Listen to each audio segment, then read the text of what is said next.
The Daydream. In my daydream, I didn't dress carefully for my visit to the Fairfield building, any more than I did when I went there in real life. That would have been uncool. It would have been equally uncool to dress in my grubbiest, so I just split the difference. There are plenty of girls prettier than me, uglier than me, taller than me, shorter than me, fatter than me, thinner than me, and maybe it makes sense for them to knock themselves out over what they wear, but not me. The Fairfield building of my daydream was spruced up a bit, and no longer the near slum of real life. And in my daydream, room 105 wasn't on the ground floor beside a loading dock. It was an elevator ride up from the lobby, and someone had taken a good stiff brush to the elevator as well, uncovering some handsome brass metalwork. The door to room 105 said, nothing. I worked on that some. I wanted it to bear some intriguing legend like global possibilities or cosmic ventures. But no, it remained stubbornly blank. I went in. A young woman looked up from a desk in the front. Not a receptionist. She wasn't wearing secretary clothes, but rather something more casual and chic. And she wasn't sitting at the desk. She was bending over it, packing a box. She glanced up curiously, as if strangers seldom came through that door, and asked if she could help me.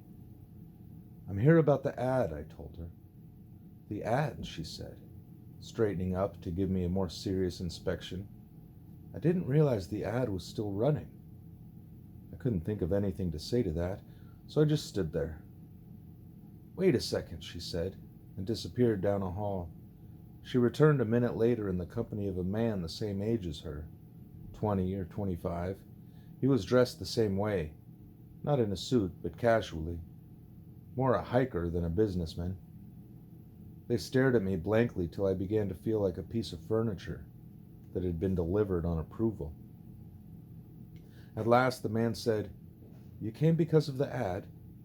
"That's right." The woman said to him, "You know, they'd really like to have one more." Obviously, I had no idea who they were. "I'm aware of that," he said. Then, "Come back to my office and we'll talk about it."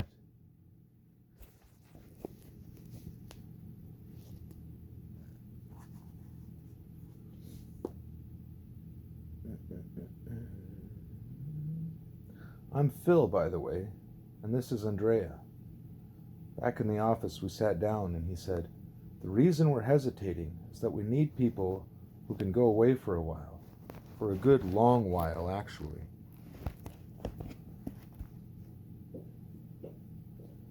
"That's no problem," I told him. "You don't understand," Andrea said. "We're talking about years, maybe even decades." "Really?" "Really." "Well, I wouldn't mind that," I told them, honestly. "Now, you notice," I said to Ishmael, "that neither of them said I was too young, or it'd be better if I was a boy, or I should really stay home and take care of my mother, or finish school, or anything like that." He nodded to show he hadn't missed the important point. The two of them exchanged another look. Then Phil asked how long it would take me to get ready. "You mean to leave?"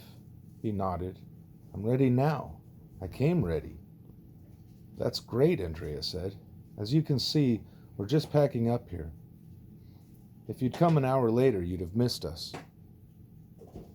Now you notice that they both referred to the ad, but neither one of them had uttered even one syllable of its main word, which was teacher. This worried me a little. I wondered if the teacher angle was just some kind of lure, but I kept it to myself. Adults get real cranky if you quiz them about the scams they're running on you. So I kept my mouth shut and helped carry boxes down to the huge Suburban parked in the alley behind the building. An hour's drive took us out into the middle of nowhere, an unspecified nowhere that will not be found in any maps of this region. It looked like the spot where they shot all those goofy old horror sci-fi movies with giant spiders and killer shrews. I guess you could say it was the spot. This was my daydream, after all. Our destination was like a small military camp with no soldiers. We drove in and folks waved and went on with what they were doing. It was easy to see that there were two groups. The staff, who wore sort of khaki and uniform, like Phil and Andrea, and the recruits, who were sort of miscellaneous, like mall walkers on a Saturday afternoon. Phil and Andrea dropped me off at the barracks, where some recruits took me in and assigned me a bed and so on. No one offered to explain anything, and I didn't ask. I figured it would all come clear eventually. What actually happened, however, was that I finally said something that made it clear I was totally clueless. They were shocked that Phil and Andrea hadn't spelled it out for me, and I said, "So why don't you spell it out?" Well, they had to scratch their heads and do some hemming and hawing, but one of them finally took charge and said, "Why go looking for a teacher if you want to save the world?" "Because I don't know how to do it myself, obviously." "But what kind of teacher would know how to do it, do you think?" "I have no idea," I told her. This was a woman in her 40s named Gaman. "Do you think it might be some government official or other?" I told her I didn't think so, and when she asked why, I said, "Because if somebody in the government knew how to do it, then they'd be doing it, wouldn't they?" "Why do you think people in general don't know how to save the world?" "Well, I don't know." "Do you think no one in the whole universe knows how to live without destroying the world?" "I have no idea," I told her. They got stuck at this point for a while. Finally, one of the guys had a shot at it. He said, "There are people all over the universe who know how to live in the world without destroying it." "Oh yeah?" I said. I wasn't being smart. This was the first I'd heard of it, and that's what I told him.